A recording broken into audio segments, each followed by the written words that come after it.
Before you start working on computational thinking, let's do a reality check. Do you really think that this thing is worth your time? The first thing you should do is a Google search on Seymour Papert. Paulo Blixten from Stanford University said, if a historian were to draw a line connecting Jean Piaget's work on development psychology to today's trend in education technology, the line would simply be labeled as Papert. Seymour Papert has been at the center of three revolutions: child development, artificial intelligence, and computational technologies for education. He was also critical to many crucial projects at MIT Media Labs. He not only invented logo programming language or invented the concept of constructionism in the education, but he also helped Nicholas Negroponte to develop his dream project, the famous one laptop per child. I'm sure you must be knowing about OLPC. The term computational thinking was first used by him only in 1980 and then in 1996. Just imagine when something is coming from that kind of a genius. Isn't it worth spending your time on it? I bet you can make your future out of it. Here, I will strongly recommend you to read Mindstorms, the famous book written by Papert. This will give you a new understanding of learning, how learning happens. I'm going to share a link in the support kit so that you can locate it in the right way. I hope you're already convinced that yes, learning computational thinking makes sense. But in case you are not, allow me to talk about two more great personalities who have given their entire life to grow the idea of computational thinking. The first is Janet Wink, a university professor who got her way to become the head of research at none other than Microsoft by doing nothing but computational thinking. She is a legendary personality who gave new dimensions to computational thinking. You must read her paper that she published in 2006 that made her a star overnight. Another similar person would be Stephen Wolfram, who got his PhD in theoretical physics from Caltech at a tender age of just 20. At 21, he became the youngest recipient ever of MacArthur Prize Fellowship, the so-called Genius Award. A very successful entrepreneur, an author, a scientist, and much more. He has given his entire life for this one phrase, computational thinking.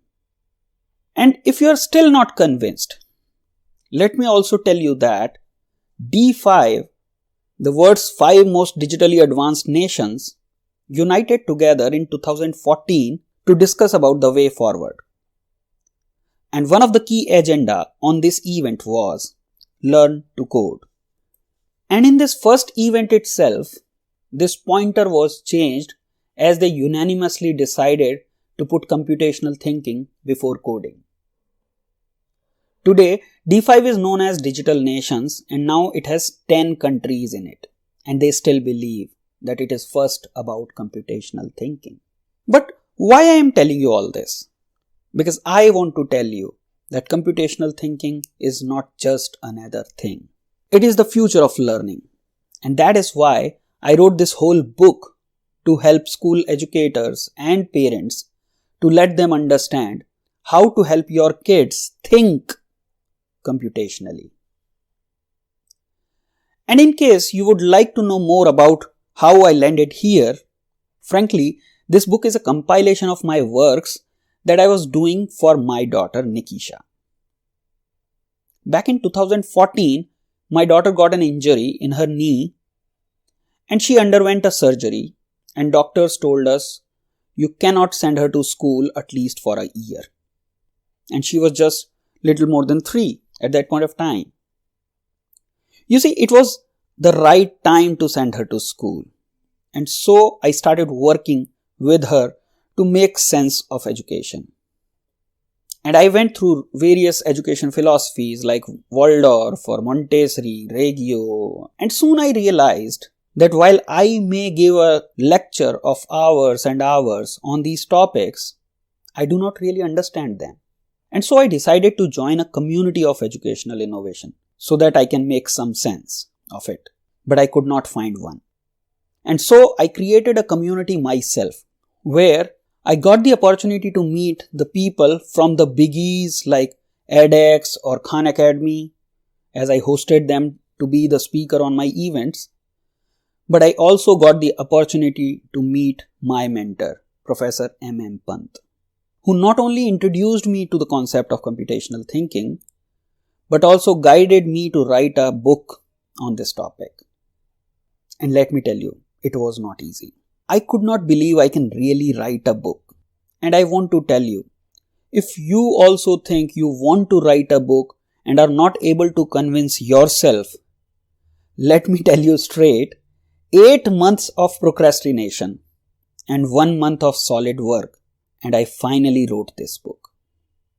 And this has got me laurels and praise and encouragement and networking with many education leaders. I will strongly encourage you to write your own book. But here, I want to talk about the work the world is doing. Various governments around the world are making huge investments to create initiatives around computational thinking.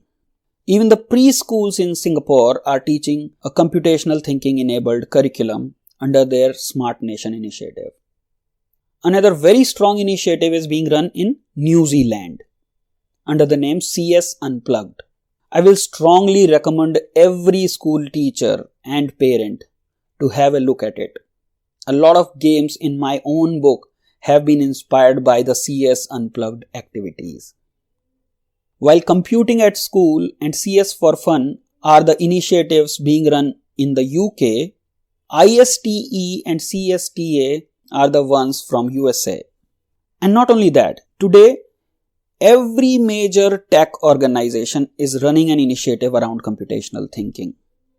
Start your search with the giant of search, Google, and you will realize it is running an independent program on computational thinking. From Google Summer of Code to an Hour of Code by Code.org, all the coding initiatives now also talk about computational thinking first. And you cannot ignore the work by Barefoot and CAS. They are doing some really encouraging work. My entire book has been written using the ideas of these organizations and initiatives, but the list is not exhaustive. There were many more who actually contributed into the book.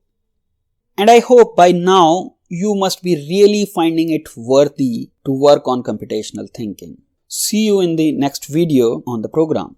And you may also search me on the internet and connect with me and subscribe my channel to get similar new ideas in 2020. Thank you.